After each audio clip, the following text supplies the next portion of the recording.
Okay, first and foremost, I want to say that today we came to Uganda to see the parents of Nduta, a matter that I raised in Parliament.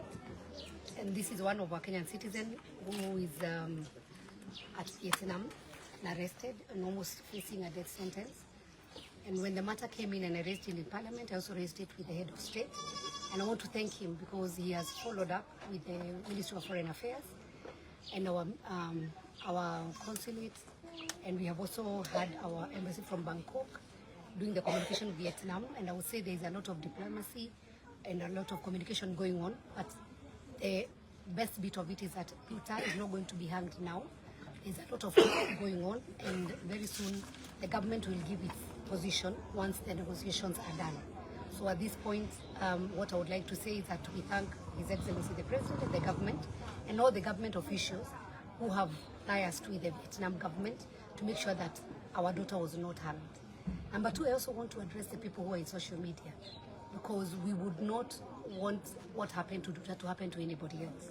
So I would say, as you get this information, let us not become insensitive, and especially when we are discussing about this, because we are talking about somebody's life, and every life is very important. And number two, I'll also be raising a motion or a bill so that we can have a policy in Parliament. I want to tell all the agencies that I am giving them warning and an alert that we will not allow anymore agencies who are lying to our children that they are going to take them to jobs. We have seen children who are living Kenya, and by the time they get to the other side, whichever country they are being given, they are dumped there. Some are promised jobs, but by the time they get there, there are no jobs. Or some go, their passports are taken, and they even, some of them go through sexual harassment. So what I would want to say, we want to have a clear policy, and I'll be liaising very closely, even with the Ministry of Labor, to see that agencies are going to be relisted again. By the time you are being given a letter or a permit that you can become an agency, they have to go through thorough vetting. Because some of these agencies are the ones that, for the case, like what was the case of Nduta, they told her she's going to do a job of a house girl. Then they went and exchanged her bags. We don't know under what circumstance her bag was exchanged. Even when our children are living, because some of them even live, they have never traveled abroad. Some of them have never even entered a plane even to go to Mombasa. So by the time they go there, we need to train them that even when you go to the airport, don't exchange your bag, don't allow yourself to carry anybody's else, whether it's a purse, whether it's a bag, whether it's shoes. And even when they go, the country they are going, there should be a very clear policy that they'll be educated if they go. If you're in problem, how do you communicate to the embassy of that country? How can you even fight for your rights? If you go and you're abused, or you have a person who have employed you who is abusing, then how can you be able to reach out? Because some of them, we have had many, especially girls, who come back when they are dead. So we thank God that we knew the case of Nduta before the whole process went through. But you see, that case is from last year. We didn't have any communication happening. So, but in Parliament, we are going to, actually, I'm going to personally take up the matter. And I also raise the matter with the President, that we must vet the agencies that are recruiting our children, promising them greener pastures, but when they go the other side, they suffer, they run away from them. There's an issue you spoke about. It is very good to bring Nduta to Kenya so that we can also get to know who are these other people who are involved in this. Yes, what I've said is that when Nduta went to the other side, to Vietnam, she didn't have a lawyer to speak on her behalf. She didn't have even means of communication. So even when she was taken to court, she was not represented. What would say is that the government to do the best so that they can have somebody to represent her. And if possible, because this is diplomacy, we would pray, our prayer is that Nduta can be brought back to Kenya, because we want to know which is this agency. Who are these people who took Nduta with the bus from Nairobi, Huruma, to Ethiopia? Why did they have to take her through the road from Nairobi to Ethiopia? And then when she went to Ethiopia, she had to wait for 10 days. What was she doing for these 10 days? And we understand she was with somebody else who first went ahead, and then she was left behind. Who is this who exchanged her bags? And why did the agency keep quiet when she was arrested? Because I'm sure if they were following up, they knew she was arrested. So they should have informed the family earlier. We would have even informed the government earlier. We would have saved her life. Maybe Nduta will be back.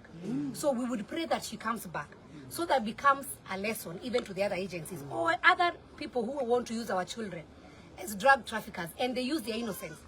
Because if you don't know, you'll be given a bag, you don't know there is anything inside, and then at the end of the day, you are the one to lose a life. And we want to say something. Life is precious. And you know, God is a God of second chance. and judgment belongs to God. We will pray that Nduta comes back. It's better she be taken through the Kenyan process as we expose the agency and the people who used that innocent girl. Thank you. Okay. Wamboi. Alafu na mama. Wacheni kuondoka. Wamboi, and then mama. Kwa majina naitwa Wamboi Masharia. Mimi ni twin sister ya Nduta. Nataka kushukuru president wetu William Ruto sababu jana nilipigiwa simu na PS wa Foreign Affairs Korea, na aliniambia Ruto pia anashughulikia Nduta. Asante sana. Kuna vile ulikuwa umeelezea hapa wakati sister yako alifika na vile bag yake iliextendiwa. Just that bit. Jaribu. That bit alone. Please, jaribu.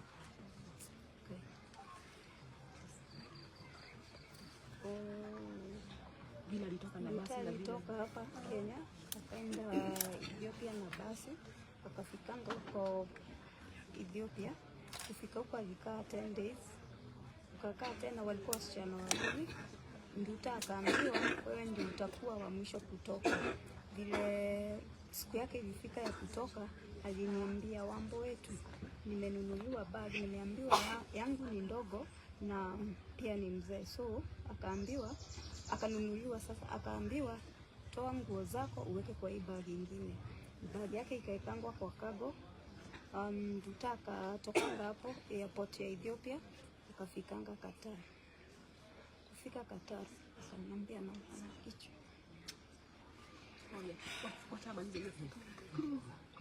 Akaniambia anaumwa na kichwa.